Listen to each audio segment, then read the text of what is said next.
আজ আপনাদের সঙ্গে শেয়ার করব কাঁচা আমের টক ঝাল মিষ্টি আচার কিংবা চাটনির রেসিপি।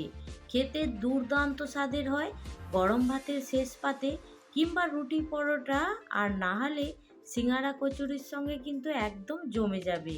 বাড়িতে রোজ রোজ রুটির সঙ্গে সবজি খেতে না ভালো লাগলে এইভাবে অবশ্যই কাঁচা আমের এই রেসিপিটা বানিয়ে রাখুন। আর এটা কিন্তু সারা বছর সংরক্ষণ করতে পারবেন। এটা বানানোর পরে 1 থেকে 2 দিন একটু রৌদ্রের মধ্যে রেখে দিতে হবে। তারপরে যে কোনো কাঁচের বয়াম হোক কিংবা সুন্দর করে এয়ার কন্টেনারের মধ্যে রেখে দিলে এটা সারা বছর জুড়ে সংরক্ষণ করতে পারবেন। নমস্কার, কেমন আছেন সবাই?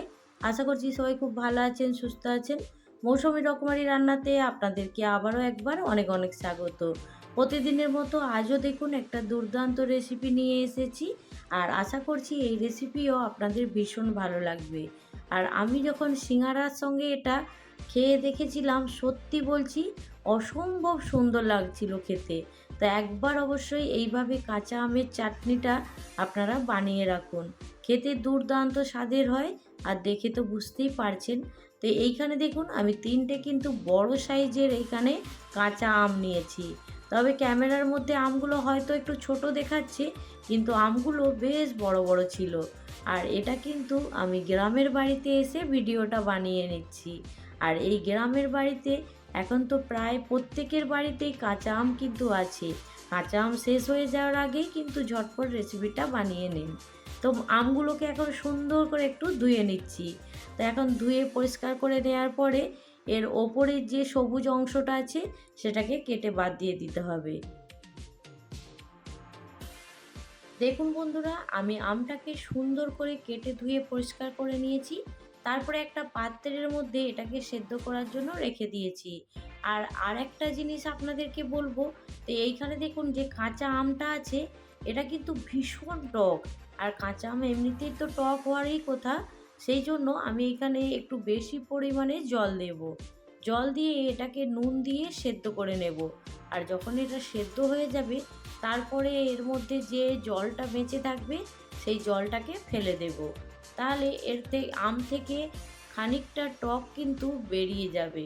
তো সেই জন্য একটু জলটা বেশি করে দিয়েছিলাম। আর আমটা কিন্তু খুব সুন্দর একদম সেদ্ধ হয়ে গেছে, দেখতেই পাচ্ছেন। আর আমের মধ্যে কিন্তু এখনও কিন্তু সেই রকমভাবে শক্ত আঁটিও হয়নি, এটা কিন্তু এখনও বেশ নরম আছে, দেখতে পেয়েছেন। এবার এই জলটাকে ছেঁকে ফেলে দেবো। এইখানে আমি একটা চামচ দিয়ে আপনাদেরকে একটু দেখিয়ে দিচ্ছিলাম, দেখুন জলটা যেটা আছে সেটাকে ফেলে দেব।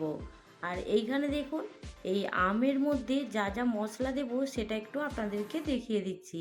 এখানে 2টো লবঙ্গ নিয়েছি, খুব সামান্য পরিমাণে একটু দারচিনি নিয়েছি।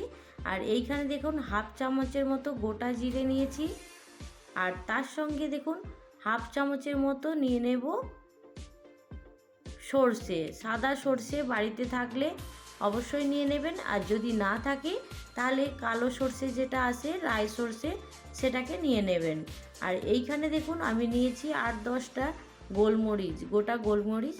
আর তার সঙ্গে হাফ চামচের মতো নিয়ে নিচ্ছি মৌরি। আর এইখানে দেখুন আমি খুব সামান্য পরিমাণে একটু 5 ফোড়ন, যেটা বাড়িতে আমরা চচ্চড়িতে ফোড়ন দিয়ে থাকি, সেই 5 ফোড়নটা নিয়েছি। তো এইখানে সব মশলাটা আপনারা দেখতে পেয়েছেন। আমি এইখানে 3টে আম নিয়েছি বড় সাইজে, সেই হিসেবেই কিন্তু আমের যে মশলাটা দিয়ে দেখালাম আপনাদেরকে সেটা নিয়েছি। এবার যদি আপনারা আমের পরিমাণটা কম বেশি করতে চান তখন মশলার পরিমাণটা একটু কম বেশি করে নেবেন। তো এইখানে দেখুন একটা শুকনো কড়ার মধ্যে মশলাটা দিয়ে দিয়েছি, দিয়ে এবার একটু এইগুলোকে ভেজে নেব। তবে একদম কিন্তু কালো কুচকুচে করে ভাজা যাবে না। আর এইখানে ফ্লেভারটা সুন্দরের জন্য একটা এলাচ দিয়েছি। আর দিয়ে দেখুন একটু হালকা গ্যাসের ফ্লেমটা স্লো রেখে হালকা হালকা করে নাড়াচাড়া করে নিচ্ছি। আর যখন কালারটা একটু চেঞ্জ হয়ে যাবে তখন এই গ্যাসের ফ্লেমটাকে বন্ধ করে দেব। তারপরে এটাকে ঠান্ডা করে মিক্সিতে সুন্দর করে গুঁড়িয়ে নেব। তো এইখানে দেখুন মশলাটা সুন্দরভাবে একদম রেডি হয়ে গেছে। আর এর মধ্যে থেকেও সুন্দর একটা গন্ধ বেরোচ্ছিল। আমি এখন এটা ঠান্ডা হওয়ার জন্য রেখে দিয়েছি। আর এইখানে দেখুন বন্ধুরা, আমটা যে সেদ্ধ করে রেখেছিলাম সেটাও কিন্তু ঠান্ডা হয়ে গেছে। এবার এটাকে যা করতে হবে, এইখানে দেখুন আমি একটা বড় ছাঁকনির মতন জালি নিয়েছি। আর এটার মধ্যে দিয়ে আমটাকে সুন্দর করে একটু হাত দিয়ে চটকে নিয়ে ঘষে নেব। তাহলে আমের যে পাল্পটা আছে সেটা একদম নিচে পড়ে যাবে, আর যেটা শক্ত অংশ থাকবে সেটা এই জালির মধ্যে রয়ে যাবে। আর যদি এই রকম বাড়িতে না থাকে তাহলে মিক্সিতে করে আমের যে আঁটির অংশটা থাকে, সাদা অংশটা, ওটা কেটে বাদ দিয়ে দেবেন। তারপরে ভালো করে সেদ্ধ করে নিয়ে মিক্সিতে পেস্ট করে নেবেন। তাতেও করে কিন্তু আমের যে শক্ত ভাব থাকবে সেগুলো চলে যাবে। আর তাহলে কিন্তু যখন চাটনিটা বানাবেন তখন কিন্তু কোনো রকমভাবে আমের শক্ত অংশটা মুখের মধ্যে আসবে না। তো সুন্দর করে ঘষে নেওয়ার পরে দেখুন যে বাকি অংশটা ছিল সেগুলোকে এখন ফেলে দিচ্ছি। দেওয়ার পরে দেখুন আমের পাল্পটা সুন্দর করে একদম পরিষ্কার করে ছেঁকে নিয়েছি।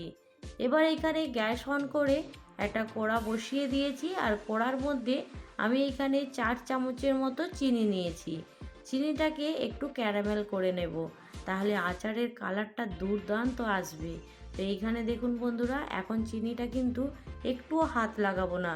যখন এর সাইড থেকে হালকা হালকা কালার আসবে তখন কিন্তু সুন্দর করে চিনিটাকে একটু নাড়াচাড়া করে নেব। তো দেখতে পেয়েছেন চিনির মধ্যে কিন্তু কালার চলে এসেছে। এবার হালকা হালকা করে একটু নাড়াচাড়া করে নেব। আর অবশ্যই কিন্তু যারা নতুন তারা গ্যাসের ফ্লেমটাকে লো টু মিডিয়ামে রেখে বানাবেন, তাহলে ক্যারামেলটা একটুও পুড়ে যাবে না আর খেতেও কিন্তু তেতো হবে না। তো এইখানে দেখুন আমি ক্যারামেলটাকে আস্তে আস্তে গ্যাসের ফ্লেমটা লো টু মিডিয়ামে রেখেই সুন্দর করে বানিয়ে নিচ্ছি। এবার দেখুন এর কালারটা কতটা সুন্দর চলে এসেছে দেখতে পেয়েছেন। এবার আমি এইখানে যে আমের পাল্পটা রেখেছিলাম সেই আমের পাল্পটা এই ক্যারামেলের মধ্যে দিয়ে দেব।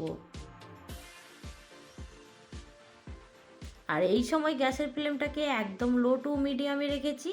রাখার পরেই এবার খুব ভালো করে আমের সঙ্গে মিশিয়ে নিচ্ছি। একটু সময় নিয়ে মিশালে সুন্দর একদম চিনিটা আমের সঙ্গে মিশে যাবে। আর প্রথমে দেওয়ার পরেই যেমন মনে হবে চিনিটা শক্ত হয়ে গেছে, কিন্তু এটা কিছুক্ষণ এইভাবে নাড়াচাড়া করলেই চিনিটা একদম গলে যাবে। আর তখন কিন্তু ক্যারামেলটা সুন্দর চিনির সঙ্গে মিশে যাবে। তো দেখতে পেয়েছেন এখন কিন্তু একদম পাতলা হয়ে গেছে। তো এবার এইখানে দিয়ে দেব বিট লবণ, স্বাদটা খুব ভালো আসবে। তো সেই জন্য এখানে হাফ চামচ বিট লবণ নিয়েছি। তারপরে স্বাদ মতো নুন দিয়ে দেব। যেহেতু কাঁচা আম ভীষণ টক, আর বিট লবণটা দেওয়ার পরেও কিন্তু নুনটা অবশ্যই দিতে হবে। আর এখানে দেখুন কালারটা সুন্দর আসার জন্য এখানে খুব সামান্য পরিমাণের একটু হলুদ গুঁড়ো আর তার সঙ্গে হাফ চামচের মতো একটু লঙ্কার গুঁড়ো দিয়েছি। তবে এটা ঝাল লঙ্কার গুঁড়ো, কাশ্মীরি লঙ্কার গুঁড়ো না। আপনাদের বাড়িতে যদি কাশ্মীরি লঙ্কা থাকে তাহলে সেটাও দিতে পারেন, তাতে কিন্তু ঝাল কম লাগবে, কালারটা দুর্দান্ত আসবে। এবার খুব ভালো করে সব কিছু এখন মিশিয়ে নিচ্ছি। এবার এই আমের পাল্পটাকে একটু নেড়ে চেড়ে ঘন করে নিতে হবে। এটা কিন্তু খুব পাতলা থাকলে তাহলে কিন্তু খুব বেশি দিন যাবে না, সেই জন্য একটু ঘন করে নিতে হবে। এখানে দেখুন বন্ধুরা, কিছুক্ষণ নাড়াচাড়া করে নিতে নিতেই এটা অনেকটাই ঘন হয়ে গেছে। আর যে মশলাটা রেডি করে রেখেছিলাম সেটা আমি কিন্তু মিক্সারে গুঁড়িয়ে নিয়েছি। তারপরে দেখুন এইখানে আমের চাটনির মধ্যে দিয়ে দিয়েছি, দিয়ে খুব ভালো করে এখন মিশিয়ে নিচ্ছি। তো দেখতে পেয়েছেন বানানো কিন্তু খুবই সহজ, আর যে কেউ কিন্তু একবার দেখলেই বানিয়ে নিতে পারবে। শুধু মশলার পরিমাণটা আপনারা সঠিকভাবে নেবেন। আমি এখানে 3টে আমের পরিমাণ হিসেবে মশলাটা আপনাদেরকে দেখিয়েছি। যদি আপনারা বেশি পরিমাণে করতে চান অবশ্যই কিন্তু আমের পরিমাণটা আর তার সঙ্গে কিন্তু মশলার যে পরিমাণটা সেটাও কিন্তু খুব ভালো করে দেখে নিয়ে নেবেন। তো এইখানে দেখুন বন্ধুরা, যদি আপনারা মিষ্টি খেতে পছন্দ করেন, একদমই টক খেতে না পছন্দ করেন, তাহলে কিন্তু চিনির পরিমাণটা দেখে একটু দিয়ে দেবেন। আমি এখানে যেহেতু 4 চামচ চিনি দিয়েছি সেই জন্য কিন্তু আর কোনো রকমভাবে এখানে চিনি দেব না। এইখানে দেখুন বন্ধুরা, আপনারা টক মিষ্টির পরিমাণটা অবশ্যই কিন্তু বাড়িয়ে কমিয়ে দেখে নেবেন। আর এইখানে কিন্তু আমার এটা একদম রেডি হয়ে গেছে। আর আমি একটা খুন্তি দিয়ে আপনাদেরকে একটু ঘনত্বটা দেখিয়ে দিচ্ছি, দেখুন। এখানে ঘনত্বটা দেখে আপনারা কিন্তু বুঝতেই পারছেন। তো এইভাবেই কিন্তু কাঁচা আমের চাটনি বা আচার এটাকে বানিয়ে সারা বছর সংরক্ষণ করতে পারবেন। তো আমার এটা হয়ে গেছে, আমি গ্যাসের ফ্লেমটাকে এখন বন্ধ করে দেব। এবার এটাকে একটা সুন্দর করে পাত্রের মধ্যে আমি ঢেলে নিচ্ছি। পাত্রের মধ্যে দেখুন একদম সুন্দর করে ঢেলে নিয়েছি। আর এটা একদম ঠান্ডা হয়ে গেছে।